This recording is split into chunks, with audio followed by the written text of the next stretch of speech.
Good afternoon. You're listening to the Mother's Justice Show on 11:50 a.m. KKNW. I'm your host, Reverend Walden. It's my joy to be on the air. I hope you've had a great weekend. I did. I mean, the weather was warm.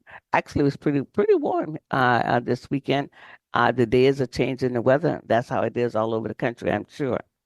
So we're going to have a great show today. Mr. Rye and is going to get on, and also Apostle Sears the third. He's going to come on and talk about Garfield and the young man who lost his life up there.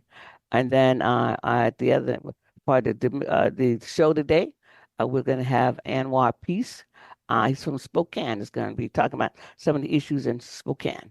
I'm going to start today with the virtue of just reliability. It's really a wonderful virtue to be reliable, and I embrace liability as a testament to my accountability and unwavering commitment. That's what this card says, and these are the cards that I designed with the Virtues Project, with the way I see the virtues. And so, what we need today is more reliability and people who are willing to sit at the table to collaborate, because we really need collaborators, and people who just understand that we're all here on this planet together. And let's see how we can work together. I'm going to put a show together too soon about Seattle Police Department and what is happening in Seattle as the chief was relieved of his duty, and I think he's still waiting on another assignment. I'm not sure about that, but it seems like we're going backwards with police accountability, and it's a lot of other things happening in the community. But as you know, I love being on the radio. I want to thank the Virtuous Healing Circle for supporting Mother's Justice Show. And we will. I think I see my first guest here, Mr. Ryan, be coming on soon. So I'm going to go ahead and bring my guests in. I have Dr. James E. Sears the third. You want to unmute yourself, sir? Pastor, you want to unmute yourself? Yes. Hello, how you doing Welcome. today? Oh, I'm wonderful today. How are you doing? Thank you for coming on and making time. I know this is busy, and lot of a lot of different things are going on in the community. And so I'm going to welcome you to Mother's Justice Show. Our goal is to keep the grassroots Yes. voice alive around not only in Seattle but around the country, around policing, and also we've wedded the silent war campaign and the silence on how we have been silent when we have harm in our community. We believe that you got to do police accountability and violence in the community as a parallel track. We can no longer do them separate.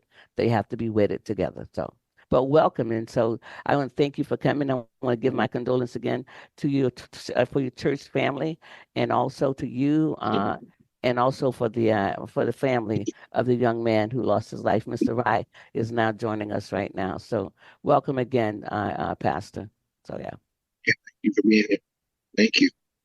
So you wanted to? Oh, and hi, Mr. Rye. How you doing? How you doing? Let me turn this. I'm at Garfield High School. There's a meeting with some members of the committee and the clergy meeting with the principal of Garfield, Dr. Hart, right now. But I'll mute because there's a lot of noise going on around here. All right. That's fine. That's fine.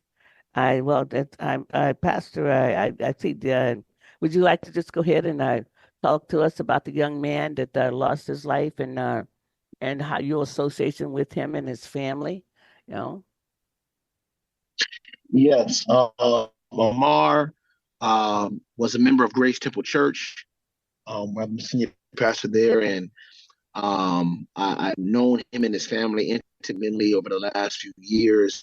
And he got saved. He gave his life to the Lord at our church. I was coaching him at Garfield High School football, and uh, so soon and so tragically, um, leaves a very, very, very, very, very heaviness, a lot of heaviness on our hearts. And I just came out of a meeting that I was actually in with Mr. Rye, and talking to some other clergy and community members on what we're going to do to step up, and not only just step up, but stay up and continue to have intentional activity when it comes to being proactive about preventing gun violence and senselessness in our communities.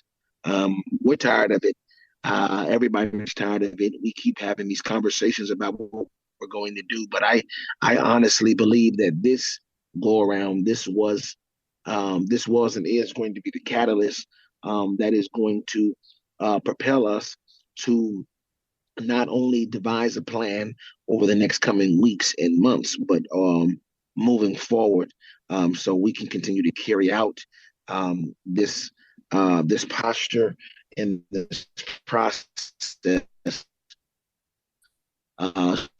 So our students We're and having a little. children can feel safe going to school, going to practice, going to their engagements, going to the store. It's going to take efforts from this. Um, his presence was definitely felt when he was at school, when he was on the field, when he was at church. Right.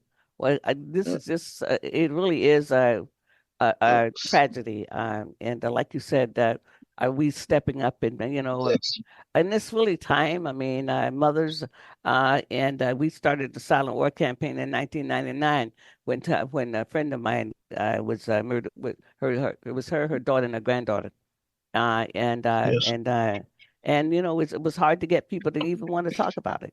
And it's only now that people really want to come to terms with it, because it's not okay to have people who harmed us in the grocery stores. I mean, a lot of times I think maybe the person who was the shooter on this case might have got arrested, but so many times it's nobody apprehended, and it just leaves a big hole. And it's like for 34 years, some of this has been going on, and a lot of it is social engineering. I mean, we really have to really understand what's happening with young people, and also going to school for 12 years and never having a black teacher. I mean, we need teachers in the classroom who look like us. So, anyway, I'm sorry about this. And I plan to be at Garfield tomorrow also. And I mean, with the 100 Black Parents. And I suspect a lot of people was going to come and come and be there. And like you say, you all are just going to beef up the momentum and to keep things going in a good way, because one thing we know that uh, nobody wants to be in this club that they're bearing a child. I mean, it's a difficult place for a mother to be. I understand. I have a son in spirit myself. It's 2019, 2005. So anyway, I thank you. Mr. Ryu, you two have something you want to add to the show Yeah, as today? a matter of fact, first of all, I want to congratulate Chikunde Salisbury for the organizing he's done to bring attention to this issue of violence. But Pastor Lim Charleston, one of the organizers, is here right now. I'd love Okay. to have him have a few words. Here he is, right here. Hey Doc, how you doing? Okay. This is Lamb.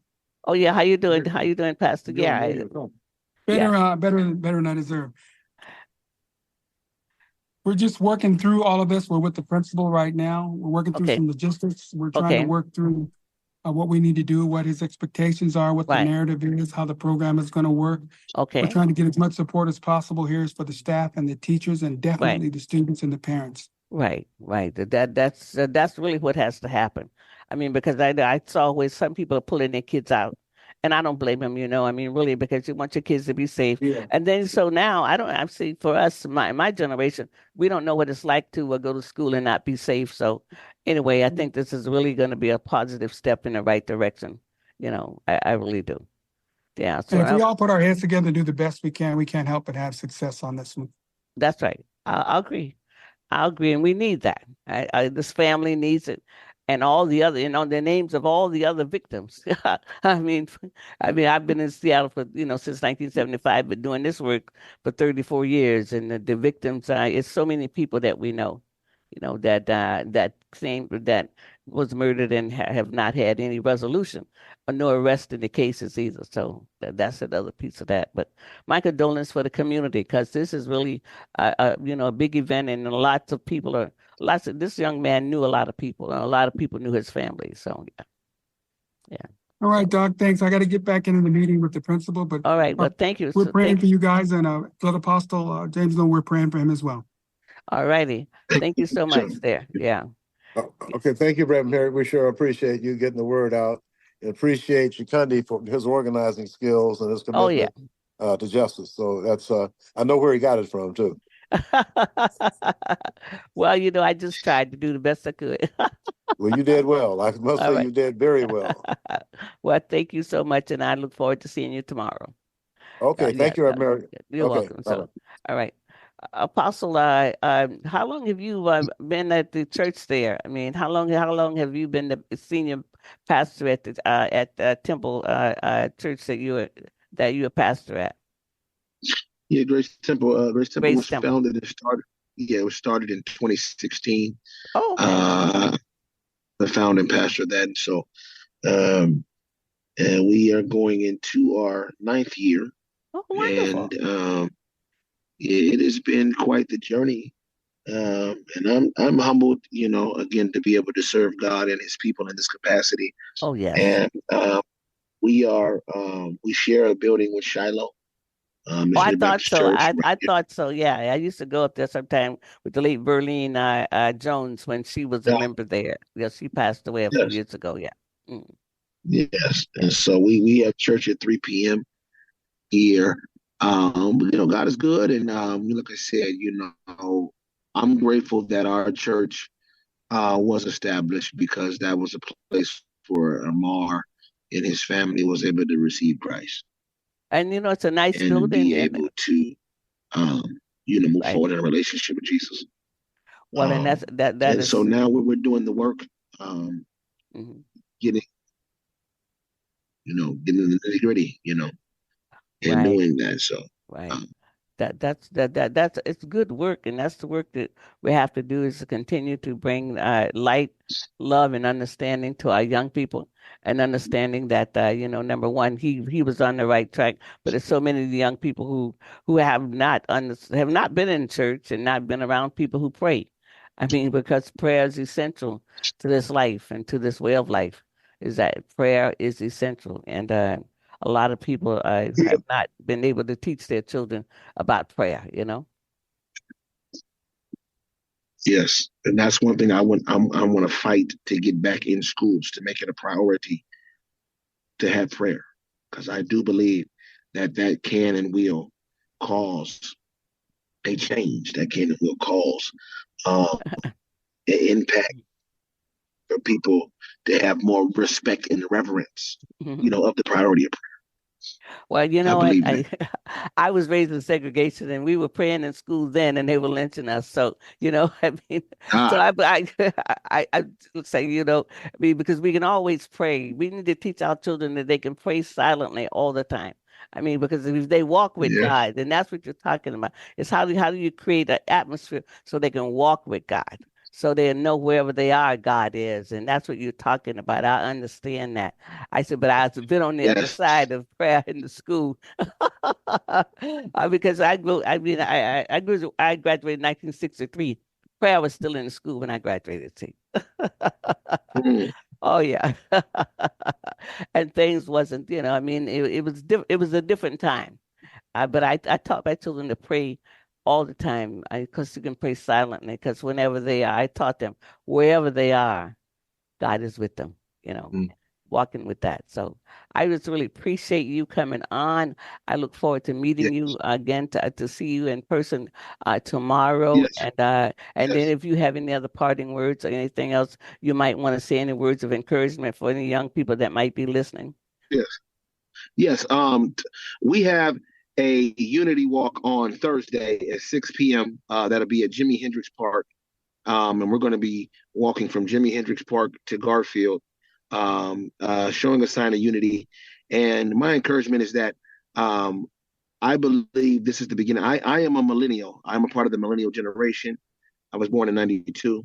And I believe right now the millennial generation has a tall task of speaking out and standing up in the gaps when these things are happening and preventing these things from happening. So I want to encourage us to not keep silent, but to speak out and speak up and with the right voice and the right tonality and right cadence to encourage other people to get out here in the community and make a difference and not just do it now, but let it be perpetual and let's have proactivity instead of reactivity. And I just want to be a helping hand, a listening ear, right, and some guiding feet to be um, in this community and help it be successful like I know it can be. All right. Well, I really appreciate you and Mr. Rod coming on and look forward to seeing you tomorrow morning. And thank you so much for coming on the Mother's Justice Show. That Thank you. sounds good. You take care. All right. Thank you so much. You listen to the Mother's Justice Show on 1150 AM KKNW. I'm your host, Reverend Walden. We'll be right back. The Mother's Justice Show is brought to you by H.G. Walden and the Virtues Healing Circles.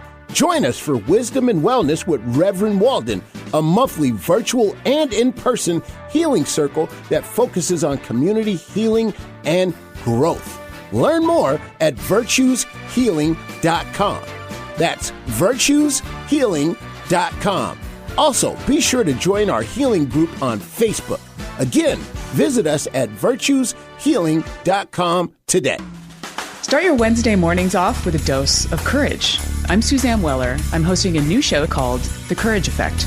We'll be talking about what courage looks like, how we navigate what's getting in our way, and the opportunities that surface when we step out of our comfort zone. Each week, a new guest will join me to share stories about how they faced their fears, taken risks, and realized amazing things as a result. Please join us for The Courage Effect here on 1150 AM KKNW, Wednesdays at 8 a.m.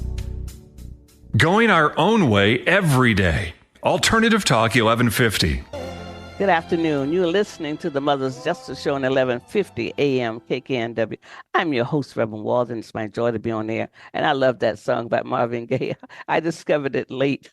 I don't know, but what I did, I just fell in love with it. I want to remind everyone there's a podcast that will be available later on. I want to bring my next guest on. I mean, he's been on before from Spokane. We haven't had people on from Spokane in a long time. So I want to bring on Anwar Peace. And I just got lots of information and a lot of things that's going on. In Spokane, used to live over here on this side for a while, and then he moved over here. Absolutely. Yeah. About 2014, I moved over to Spokane from Seattle. And I've just thoroughly enjoyed my time here in the community here. And so it's an honor to be on your show. Well, thank you. Time in Seattle, you were a mentor to me. And so I'm quite tickled to be on your show right now. You are a true hero in our work. So, well, thank you so much. Tell me what you love about Spokane. I mean, tell me what you love about Spokane. You say you love it there. Spokane has a wonderful sense of community here, where we have a lot of different community organizations and that are doing a lot of positive things. And one of the reasons why these community organizations are so driven is because we've got a lot of problems out here. And so, of course, we all know about white supremacy and its legacy on the east side of the state.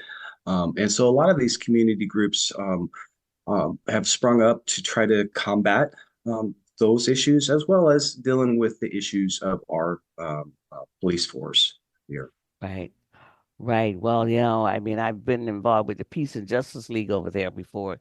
In fact, we did a workshop. We did a training. We did an event down in Portland together. It was Portland. It was Portland, Seattle, and Spokane, all coming together to do a conference down there about police issues in the Northwest. It's what it was about. See, so yeah. And I've been over there a couple of times, and I like the heat. I wouldn't like the winter. Yeah, it was very hard. My first year, I got here in August, and it was 103. And then the first day of October, it was -3. People here were telling me, "Yeah, this is great. You should be loving it. Usually, there's 7 feet of snow out here." It does take some getting used to being a West Side boy. These winters have been a little harsh on me, but wow, yeah, I can imagine that. I'm from Florida originally, so I can just say I don't take cold well, but it's Seattle. I've learned to, I put on my long john in October, usually take them off in May, but now it's warming up before June. I mean, and the snow. How much snow is on the other side of the mountains? I'm not sure about the passes right now, but Typically, my golden rule is I don't try to drive over until late May on the No, no, pass. right. Well, I'm talking about when you look at but the mountains here in Seattle, it's no snow. At the, Oh, you look at the mountains, it's no snow. And usually, I mean, when I came in 75, it was a lot of snow. I yes, mean, and over the years, it has dwindled. And your side of the mountains has more fire danger, and and then you have the water issue. So there are yeah. some issues here. And I was out with some friends yesterday, and we were looking out, and I said, "Where's the snow?" Only thing was visible with a lot of snow was Mount Rainier, Mm. but Yeah, all the other I rain, believe we're in a drought. right? And so over here, we're definitely concerned for wildfire season. Last year, wildfire season actually came very close to coming into the core of downtown Spokane. Wow. Um, and so, um, we're anxious, but we've got faith in our firefighting apparatus out here. Right, that's right. That's right. Well, all right. Well, hey, dive right into this conversation here we're gonna have. I know that you're a commissioner on the Human Rights Commission. I Yes, know that you are a human rights activist because all of these are human rights that we're working for to be treated as a human being.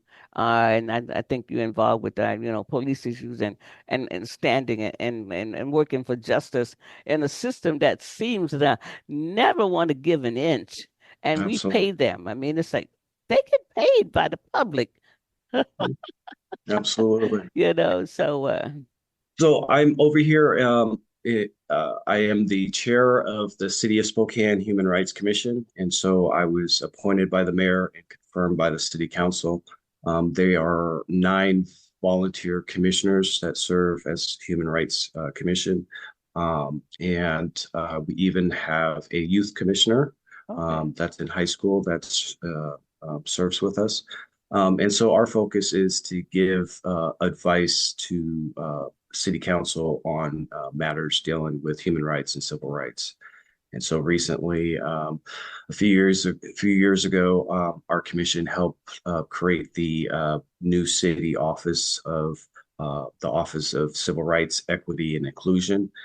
We've got that office director, and they just hired their first staff member as of last week. So we're really enthused about um, uh, what's going to be taking place here in Spokane because that office will now be able to investigate claims of civil rights violations here okay, in so wow. Wow. Well, that's really good because a lot of people, not a lot of people, but around different states, they're getting rid of that inclusion and and all of that. I mean, I'm from Florida, and Florida is one of the states that have done that, and also this so-called inclusion around sports and stuff. I mean, I think Alabama also Mm, is doing that. So there's clearly a march backwards. So congratulations on that. That's very futuristic to be able to say that and be able to have that agency and getting it staffed up to be because I can assume, and I don't want to be making a lot of assumptions, but I can assume that you have quite a few hate crimes over there. absolutely. Yeah.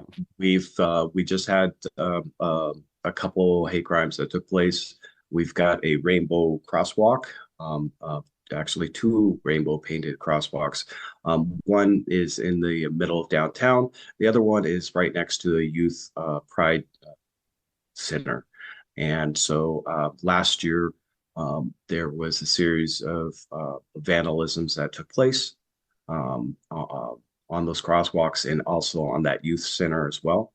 And so that's one of the reasons why the state legislature this year strengthened the hate crimes Right. laws, because we found in our situation here in Spokane with the crosswalks, police could not charge those individuals with their hate crime, even though the speech that they put on those crosswalks were clearly hate crimes, mainly because there was nothing in the code at that time that said that public property um, could be charged for hate crimes.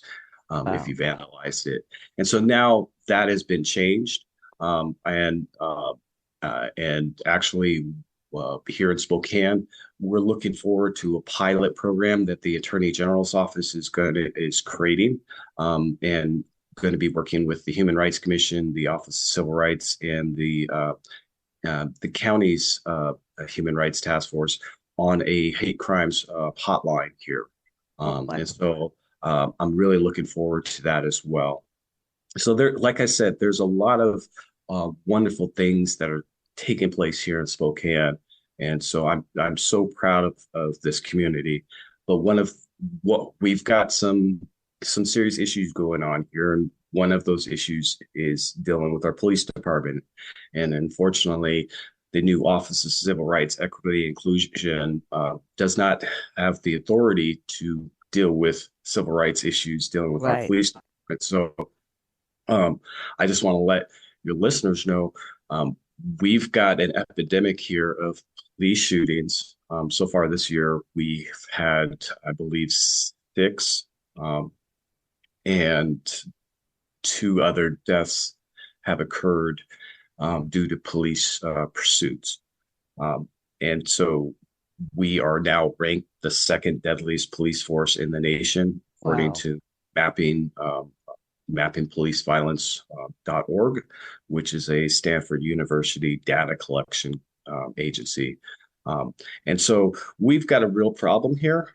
We've got officers that have killed multiple people, and are continuing to work on our streets. There's about 15 officers that have killed multiple people. One of those officers is Officer Chris Johnson, who since 2015, or excuse me, 2019, has been involved with uh, five uh, officer fatalities. What, He's all, five in since 2019? yep. Was He it was he a new recruit? Did he come out of the academy, or was he a lateral transfer from someplace else? No, he was on the force probably, I think, about for 5 years before that. I'm not exactly sure where he came from, but Okay. he is a patrol slash SWAT officer. So he is a SWAT officer that works patrol. Okay. And so not only the five uh, fatalities he's been involved in, he's also been involved in being at the scene of two other shootings. One of those shootings resulted in the city of Spokane settling with the family of David Novak for $4 million. Wow. Uh, and so uh, the this this the Novak family then uh, did a beautiful thing. They decided to pay that forward, and so since the same officers killed another individual while they were waiting for that settlement, part of that settlement is being used for attorney's fees for that next family. Um, Wow. That's so and generous of them. I've and never that heard of that before. That's and generous. and and that trial will be coming up here in Spokane in September. You know what I think is ironic about policing and doing this work is that they would rather pay out money to the family than to fire an officer. Hmm. I mean, to cut back with a finding of out of policy shooting. Now, Hmm. that's really something. I mean, it's no hospital in America that would keep accreditation had they have had a certain doctors that every time they went to surgery with someone, the patient died. It just wouldn't be, you would not be able to get a malpractice insurance, and and the hospitals will lose accreditation. I mean, it's an irony that that police officers could be multiple shooters. The city pays out great sums of money, and nothing happens to the officer. Let me just give you a quick example of a situation. It happened in 2016 with Michael Kurtz. He was a white homeless man who was suicidal. He was at a homeless shelter. There wasn't enough beds for him, and so he had a suicidal crisis in front of their building. Police arrived and heard him say, "Kill me, kill me." Kind of And they, reminds me of David Walker. But they tried to tase him, but eventually they fired 3 rounds, killing him. Um, Mr. Kurtz, he had survived another officer-involved shooting just 2 years before this. Really? So this homeless individual had experienced Two. 2 shootings. Wow. Resulted in his death. Well, what was any of the officers in the last shooting involved with the first shooting? Uh, no, Okay. that No. wasn't. But the officers that then killed him then went on to kill somebody else. The Right. same 2 pair. Oh, And so they got a killing team going on. yeah. Oh, And yes. so when I left Seattle, you all were getting your consent decree, and it was Oh, wonderful, right? no. You know what? Everything went right, right? No, no, it did not. You know what? If we had known then what we Uh, know now, we would have been working on a better contract and mm, forcing the city to get a better contract. Because really, all over the country, if you check on consent decrees, all the shootings never go down because they mhm. don't do anything about shootings. Okay, we the people think that when they're going to come in, they're going to help with the shootings, and you're going to get rid of some good constitutional policing. That's not going to happen. I mean, and Bob Scales, he used to be Mm, working. He used to work for the police department. He's over in Bainbridge Island now. He has a whole law firm. I mean, he has a firm, and he tells mhm. people he counsels people not to bring in the DOJ. It's going to cost the town a lot of money, and it's better to use that much time educating the people and absolutely letting people know the language is that they should be calling them public employees instead of public servants. I mean, because Absolutely. and I think changing the language Mhm. about this, and also know that that's the only profession that gets all this protection. Because if you are a backhoe on a construction site, and you know you misuse the equipment or whatever, and somebody dies, you're not going to have that job. You're going to get fired, and you might be charged with a crime. See, So you brought up Bob Scales, and I just want to quickly mention Bob Scales has done some work over here for the Spokane Police Department. It was right after the Spokesman Review newspaper did their own investigation on arrest over here, and what the Spokesman Review newspaper found that if you were a black person in Spokane, you were 5 times more likely to get arrested. And so Bob Scales came over with his firm to Spokane, and they wrote a report that said that there wasn't a racial problem here in oh, Spokane. really? Well, thank you for telling me that. Because I've been knowing Bob for a while, and I knew that that was part of his persona at one time. But I thought maybe he had evolved. You know, some people become enlightened. Okay, some people do come enlightened. You know, and Yeah. that the angel of enlightenment does camp sometime on a European American shoulders, and then they Mhm. absolutely see the light. But you know what? Thank you for that. I'm so Yeah. glad we're talking because I was going to bring him on my show, but now I mean because I agree with him about the DOJ does not solve the Mhm. problem. I mean, I Yeah. was in Albuquerque a few years ago. They had a consent decree, and Mhm. there'd been 32 murders. I mean, you know, it was so high. And then there was a court. There was two officers was being charged with hitting. I was killing a homeless man who just had, you know, he was just, you know, like you were just talking about, you Mhm. know, not being well. And they saw, and I was in the courtroom, and the prosecutor. I didn't even try to, the prosecutor didn't try to even prosecute the case. I mean, you know, it was like, you know, I mean, the attorneys for the police officers, you know, they just ran the show. Yeah. And you know, at the end, there was no charges against the officer, and they were multiple shooters too. And I Wow. mean, I'd like to find out. I mean, I'd like to get some research going. How many multiple shooters on the police on any given police department? And how many times do the multiple shooters shoot compared to somebody who's never ever I shot anyone? Yeah, I mean, you got officers on the force has been on 30 years and have never ever ever discharged their weapon. So what is the difference between an officer that's on the force for 30 years and never discharged their weapon and doing their work and making arrests and these people who are multiple shooters?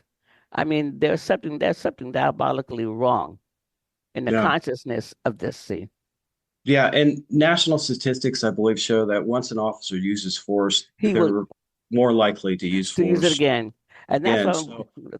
So when that's something that us here in Spokane have been tracking. And so when I specifically asked our police chief about, hey, did you know about the number of officers and the statistical odds of you having this many officers having multiple shootings? Our former police chief acted like he had no idea. And that there was no data for that, and that he was going to look into it. Well, that's one of the reasons why I'm glad that Chief Craig Meidel has left us, and we're currently looking for a new police chief Okay. here in Spokane. How many Uh, police officers do you have in the rank and file? so we have about 340 officers. 340, and you how many? And you made national stats. I Yeah. mean, New York City got 38,000. I mean, at least Oh, some growth in memory. But what you have? What? Oh my so God, less than 500 officers? yeah. So we've got 340 officers. Of that, we've got about 175 that are actual patrol officers. Okay. So on a Wednesday night, we might have 3 officers in total actually patrolling our streets. Well, what are the other ones? What are they doing? So we've got the same staffing levels as 1970. And so that's one of the problems of this department. Wow, So 1970. But what's the population now between now and 1970? Spokane is probably growing about 25 to 35%. exactly. And so we have not kept up. And so one of the consequences of the lack of staffing is our last police chief then instituted mandatory overtime. So now officers were forced to have to work extra shifts. And so that increased their stress level. Right. And it's no officer wellness. It's no wellness for them. See. Exactly. And so last year it became a very big problem because the overtime budget, which traditionally was about $1.5 million to $2 million every year, last year's overtime budget was over $9 million. Oh my goodness, that's almost put you in the red a lot. So let's Oh, yes. really just hold that point and just come back on that. Let's take a break. All right. We listen to the Mother's Justice Show on 11:50 a.m. KKNW. I'm your host, Reverend Walden. We're gonna take a break and we'll be right back. The Mother's Justice Show is brought to you by H.G. Walden and the Virtues Healing Circles. Join us for Wisdom and Wellness with Reverend Walden, a monthly virtual and in-person healing circle that focuses on community healing and growth. Learn more at virtueshealing.com. That's virtueshealing.com. Also, be sure to join our healing group on Facebook. Again, visit us at virtueshealing.com today. I just got a text asking me to approve a bank transfer I didn't make. I bet you get messages like this too. So much of our lives are online today, from email to banking and everything in between. To make sure my information was protected, I checked out CISA's Secure Our World website for simple steps to stay safe online. Now I know how to protect myself from scammers, and you can learn too. Go to CISA at cisa.gov/Secure Our World. Alternative Talk 1150. It's good for what ails you. This statement has not been evaluated by the FDA. Oh, you're listening to the Mother's Justice Show on 11:50 a.m. KKNW. I hope that song found you well. It just lights up my heart, really and truly. I grew up in that era, so what can I say? And I love Sam Cooke. Oh, well, thank you. We're coming back with our guest, Anwar Peace, from Spokane, the Spokane chair of the Spokane City Human Rights Commission, and works on police accountability and a lot of other things. And welcome back to the Mother's Justice Show. Our show will also be available for a podcast if you wanted to share it later on with other people that are there in Spokane. So I want to let you know Thank that. you. So, Thank you. but when you think about homelessness and what has happened in America, we have to absolutely go back and understand Hope 6, what Clinton did. Because Hope 6 got rid of public housing the way we know it, the way we knew it at that time. You had if you only had your SSI, very poor, you could get housing in America. That's not available now because they came back with multi-income housing. That deleted the real poor. So the real poor, the poorest of the poor don't have housing. And when the Democratic Party moved to become centrist, that means they became junior Republicans because you can't move to the right without taking on. So anyway, that's one of the problems in America. And Yeah. then they gave the land to the developers.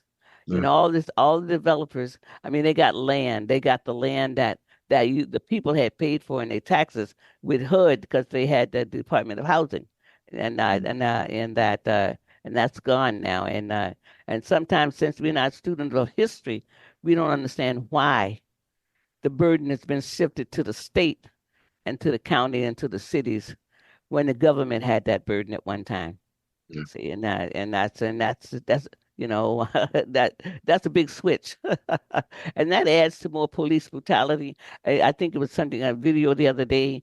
Seattle police there's a video of them Mm. beating a man at the bus stop, and I guess he appeared to be homeless. And what reminds me of this time is Charles Dickinson. I love Charles Dickens, with Scrooge and all of that. What he wrote. We're living in those times again. Mhm. I mean, disdain for the poor. I not wanting to help the poor, and so I'm glad that you're involved with the Human Rights Commission and as a chair, and the good work that you're doing over in Spokane. So I'll let you continue filling us in. Yeah. So I really appreciate you talking about housing and the struggles of housing and how that correlates with our homeless problem issues in both our communities here in Spokane and in Seattle. I recently was a part of a book project here in Spokane. It was released back in September, and the book's called "A Place to Exist: Mm. The True and Untold Story of Camp Hope and Homelessness in Spokane." And if you're not familiar with what Camp Hope is, Camp Hope was a homeless encampment that popped up in protest here in Spokane as a result of our mayor believing that 85 low barrier beds a night was appropriate for over 2,000 folks that are homeless here in Spokane. Wow. And as a result, our homeless folks decided to protest, created this encampment next to I-90, and it really centralized the issues of homelessness in Spokane. And my part of the book project, I wrote a chapter dealing with law enforcement as a tool for our city's homeless policy. And so before the break, I was talking about the $9 million Right. last year Spokane police had in overtime. The majority of that money was spent on actual street sweeps. Wow. And so these street sweeps are very dangerous because our homeless population are some of the most victimized folks in our community. And yet the fact that they have the lack of trust with police, their crimes go underreported. That's right.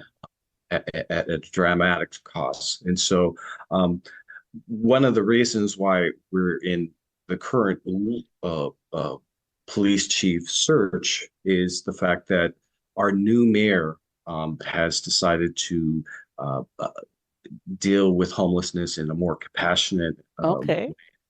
And so we're really looking forward to the new mayor's approach. And our police chief did not like that aspect, as well as the fact that our new mayor was going to do another HR investigation on our police chief. And so he decided to resign. But the fact that he did so in what I would say was a cowardly way, because what he was telling the public at the time was, I've done nothing wrong. And what that refers to is the fact that he was caught in a scandal where a Black city council member was the police outed body camera footage of a situation to try to besmirch this Black city council member, even though they weren't on the scene. But it was during their election. Oh, okay. And so there was a quasi investigation by our city office. We've got a police ombudsman here, and so they did an investigation. And during that investigation, they pulled up the emails from the police chief, and we found thousands upon thousands of emails between the police chief and the Downtown Business Association. Wow. And those emails specifically showed that the Downtown Business Association would specifically contact the chief about some homeless encampments, and within less than an hour, the police chief was getting troops and resources to clear this. And it was a constant back and forth between the police chief and the Downtown Business Association. And when community called out the fact, hold up, the police chief's not engaging with the rest of the community in the same way, why is the Downtown Business Association being treated like this? The police had no response. And so that's why 25 local and state organizations called for the police chief's resignation last May over this issue. And so we are looking forward to getting a new police chief. Mm-hmm. But one person can't fix the systemic rot that's inside this department. No, it's all over the country. I mean, what has happened? I mean, Seattle right now is going back to like it was in 1990s. I mean, really and truly with what happened. I mean, this chief was trying to change the culture, and he paid a great price for trying to change the culture. The rank and the guild, it's been run by a guy who got elected on the mega hat, and by 70% of the rank and file, they voted out the black guy, Kevin Stuckey, because they were not going to have a black president of the guild and a black police chief at the time for Carmen. And so the mutiny is continuing. And so, Adrian, Chief Diaz is no longer there either. And so one of the things that I've learned in doing this work, this stuff, these are the conditions of the heart. I mean, because if you don't change the heart of people, it's not going to ever work. I mean, because really all the decisions is made in the head.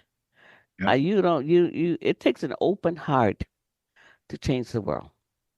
And I think we're the people, the African people, because we're still African, because the first mother that had us, our lineage, your lineage, my lineage in America was African. So, so we have tried everything we could to get along.